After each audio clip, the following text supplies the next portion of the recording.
भगवान का धन्यवाद और चांदी के सिक्कों से भरी थैली। एक व्यक्ति जो मृत्यु के करीब था, मृत्यु से पहले अपने बेटे को चांदी के सिक्कों से भरा थैला देता है और बताता है कि जब भी इस थैले से चांदी के सिक्के खत्म हो जाएं, तो मैं तुम्हें एक प्रार्थना बताता हूँ। उसे दोहराने से चांदी के सिक्के फिर से भरने लग जाएंगे। उसने बेटे के कान में 4 शब्दों की प्रार्थना कही और वह मर गया।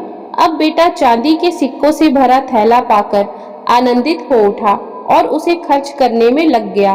वह थैला इतना बड़ा था कि उसे खर्च करने में कई साल बीत गए। इस बीच वह प्रार्थना भूल गया।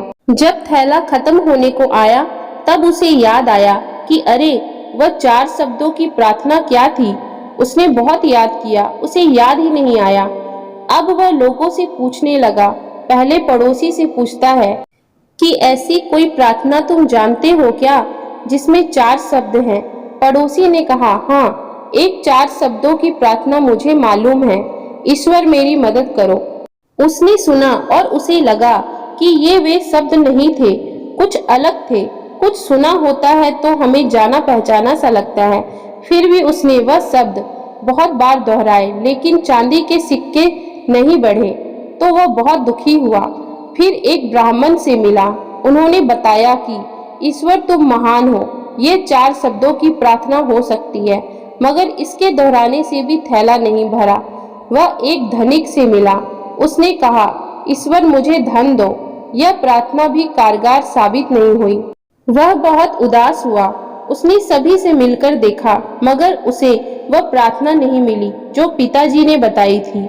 वह उदास होकर घर में बैठा हुआ था। तब एक भिखारी साधु उसके दरवाजे पर आया। उसने कहा, सुबह से कुछ नहीं खाया, खाने के लिए कुछ हो तो दो। उस लड़के ने बचा हुआ खाना भिखारी साधु को दे दिया।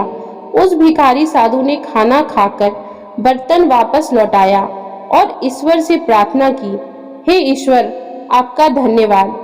अचानक वह चौंक पड़ा और चिल्लाया कि अरे, यही तो वो 4 शब्द थे।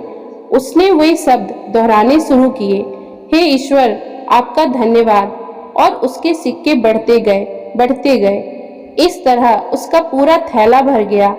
इससे समझे कि जब उसने किसी की मदद की, तब उसे वह मंत्र फिर से मिल गया, हे ईश्वर, आपका धन्यवाद। यही उच्च प्रार्थना है, क्योंकि जिस चीज के प्रति हम धन्यवाद देते हैं, वह चीज बढ़ती है। अगर पैसे के लिए धन्यवाद देते हैं तो पैसा बढ़ता है। प्रेम के लिए धन्यवाद देते हैं तो प्रेम बढ़ता है। ऊपर दी गई कहानी से समझे कि हे ईश्वर, तुम्हारा धन्यवाद। ये 4 शब्द नहीं, प्रार्थना की शक्ति है। अगर यह 4 शब्द दोहराना किसी के लिए कठिन हो, तो इसे 3 शब्दों में कह सकते हैं, ईश्वर, आपका धन्यवाद। ये 3 शब्द भी अगर ज्यादा लग रहे हैं तो 2 शब्द कहें, ईश्वर, आपका धन्यवाद। और 2 शब्द भी ज्यादा लग रहे हो तो सिर्फ एक ही शब्द में कह सकते हैं, धन्यवाद। आइए हम सब मिलकर एक साथ धन्यवाद दें उस ईश्वर को जिसने हमें मनुष्य जन्म दिया और उसमें दी 2 बातें। पहली, सांस का चलना।